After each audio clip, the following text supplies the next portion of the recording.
Welcome to Meet the Missouri Horse Professional. I'm your host, Jennifer Hurt of JRs Equine Spa Retreat, and I'm interviewing Missouri horse professionals in your area.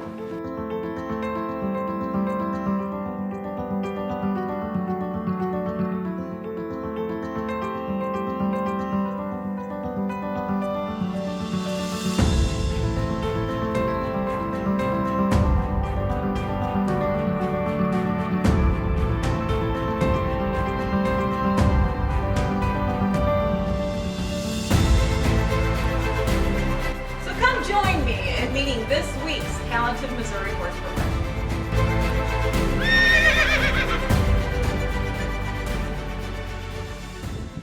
Hi, welcome to Meet the Missouri Horse Professional. I'm Jennifer Hurt, your host, and we are located in the beautiful JRs Equine Spa Retreat. So today, my guest is my husband. What you guys might not know is we're crazy in that we own like a couple of different companies. JRs Equine Spa is just one of a few. And so today we're going to talk about JR's custom metals. Y'all might know that Ron not only has an electric company, but he also does welding and custom welds. One of those, and the main one of those, is custom made spurs. So Ron, thank you for doing this interview. Thank you for having me. And so Ron, how long have you been making spurs? Since 2012. Excellent. And how did you decide that you wanted to start making spurs? Actually, to tell you the truth, I seen a local maker featured in a magazine, and I thought I would like to try to make a pair. Yeah. And I remember you doing that, and it was kind of funny because you just wanted to see if you could do it, and the next thing you know, boom, it's a business, and you're up to how many spurs now? I think we're coming up on 500. It was kind of funny because I made the first pair of spurs, and then all the buddies wanted a pair, and it's like, oh, I could make money doing this. Making money is always good. Especially when you got the talent to do it. So I see you've got some of your spurs here, and that is a good question I just had in my head. So you specialize in rasp spurs, Yes. not just any spurs. Not traditional spurs. They're made out of horseshoe farrier rasp, and they're kind of unique. And in fact, you guys, we actually have a horse getting shoes right now, so you're probably actually hearing the pounding of farrier work right now. So we love the farriers. They supply Ron real well. Keep it busy. How many designs do you have of spurs? Oh, I probably have a dozen, and it's custom make, spurs for what people want. Like this spur here, I'm in the process of making it right now, but it's not a spur a shank that I normally make.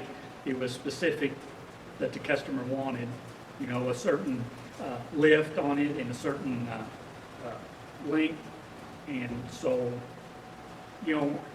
not all of them are just cookie cutter spurs. They're all handmade, but I do custom work for the customer also. So which is your most popular? Do you have it here, or we can always flash one on the screen? Now, one of my most popular is this short shank spur right here, and it's real popular with the ropers because it's got an 1.5-inch shank on it, and it stays out of the way. If you're a roper, you know how you ride all hell's breaking loose, and you don't want your spurs to get in the way unless you need them, and so this is a real popular spur for them. Now, it's been a while, but we used to do trade shows. Mm-hmm. And so we would travel, especially down to Texas, #1 horse state, and a great bunch of people, and got to meet other fellow spur makers, like Texas people, because they ride their horses all the time. And so meeting and talking to a lot of the horse people, and they would come in and pick up your spurs. And they really like the feel of it, like the weight of it. You would think grass spurs are really heavy, but they're not, are they? No, they're not. You can wear them all day long and not even know you have them on. And that's what I like, because I feel like I'm kind of sensitive to stuff. A lot of times I hate wearing even long sleeve shirts. That's why I got it rolled up. But when I wear my spurs, I don't notice that they're on my feet. I really like that. Now, your shape of your heel, not every spur is the same shape, correct? No, and they make different shaped spurs and different shaped boots and stuff. And I've kind of got a universal jig that I use that does really, really well 99% of the time. That is awesome. It's got more of a rounded back on it, as you can see. And for all, I guess I would call it, normal boots, like your Ariats and your Justins and stuff like that. It fits them really well. A lot of Texas people, they all have custom boots, and some of the custom boots are rounded, but then some of them are oval or egg shaped. And I've also got a jig for that and stuff, but it doesn't fit very many boots. It's kind of a custom boot jig is what it is. Now, you have sold many spurs all over the world. Yes, I think it's 7 or 8 different countries I've sent them to. Australia is really, they're like number 2 from the U.S. I have sent a lot to Australia. They absolutely love them. Yeah, it seemed like there was a time, maybe it was right before Christmas last year, that it seemed like all the orders coming in were coming from Australia. Yeah. And so that was really neat. And speaking of Australia, even Clinton Anderson has a pair. That's true. Clinton Anderson has a pair of your spurs too, so that is awesome. So Ron, some people might not know what the difference is in the shank sizes. Could you go ahead and touch a little bit on that? Yeah, it's not just the spur that's pretty, that's the one I want to use.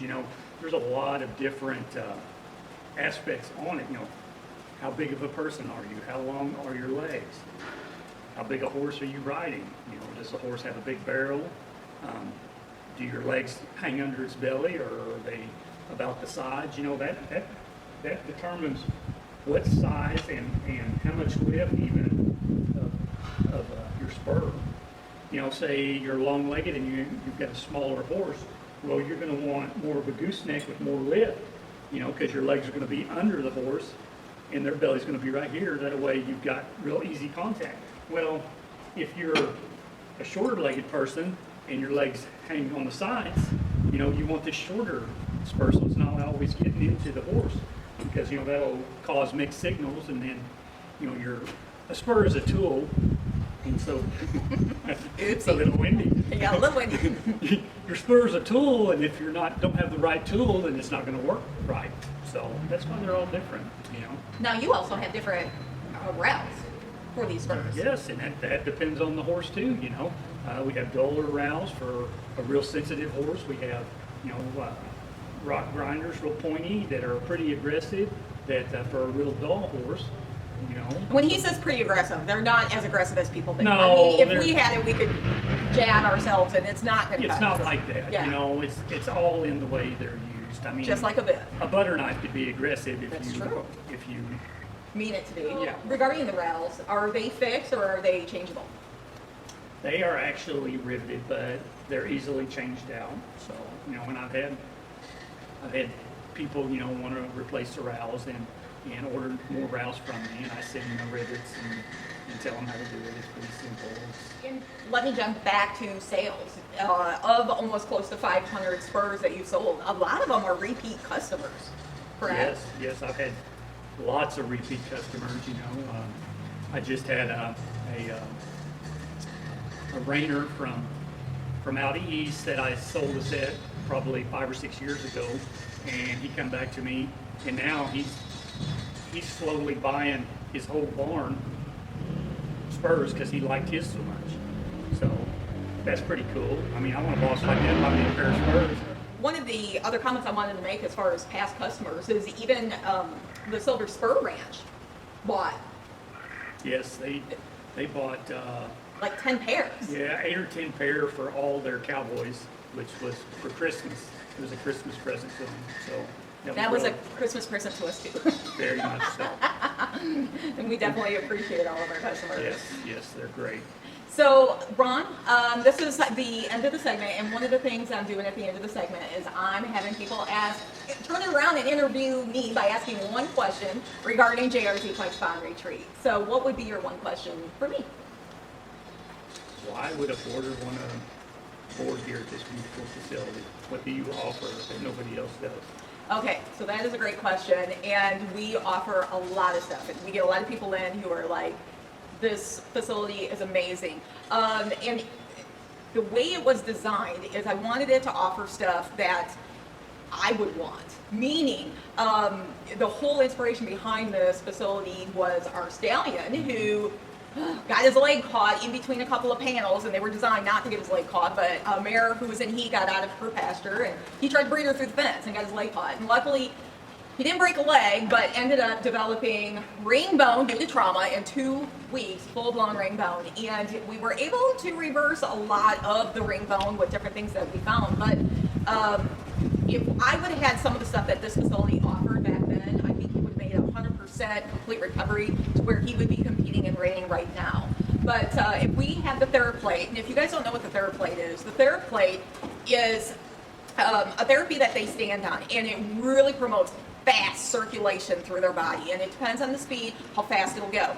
It makes the muscles involuntarily pump their blood through their whole body. So depending on the speed, it can be a few hundred times a second up to a few thousand times a second. So TheraPlate is definitely amazing here. And see, what we offer is boarders can come in, and with their package, they can get unlimited use of the TheraPlate.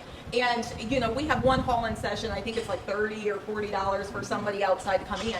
However, a boarder can add unlimited TheraPlate services for $50 a month, guys. $50 a month. What so a that's deal. less than 2 sessions. So, and the TheraPlate is great for warm-up, cool down, all of that. And I can do future videos as to why that's extremely important. I won't go into that now, but you know, not just the TheraPlate, and of course we have a bunch of others, probably like a dozen different therapies, but we really pride ourselves on low dust. You guys have watched Jackson ride here in the background, and you've noticed there's been hardly any dust, and that's one thing that we pride ourselves on here is we do treat the footing, and it's river sand footing, and that is really important. We're actually going to have a lot more footing brought in because we want to go a lot deeper. You guys, we just installed a TV, and in fact, I'm looking at it right now. We've got our camera hooked up to it so we can watch ourselves as we're filming this. But we have a mechanical cow, and now people are going to be able to put training videos in and watch them as they're doing their horse activity work. So like introduction to the mechanical cow, plus, and we've got to test this out yet. We just got the TV in just like, less than 2 hours ago. We got to check the Wi-Fi. So this way we can do virtual lessons. You can get virtual lessons, and this is just something that's offered for the boarders. And if anybody wants to have a private tour and find out more of what we offer here, definitely call me or text me, get a hold of me somehow. I'll put the number down on the screen. So anyway, I think we're going to wrap this up before the four-wheelers get a little too loud. But anyway, Ron, I want to thank you for doing this interview. We've been talking about doing it for the last several months. It needed to be done like years ago, but we just never got around to it. So anyway, thank you. And you guys, this has been a great first episode of Meet the Missouri Horse Professional. Thank you for joining us.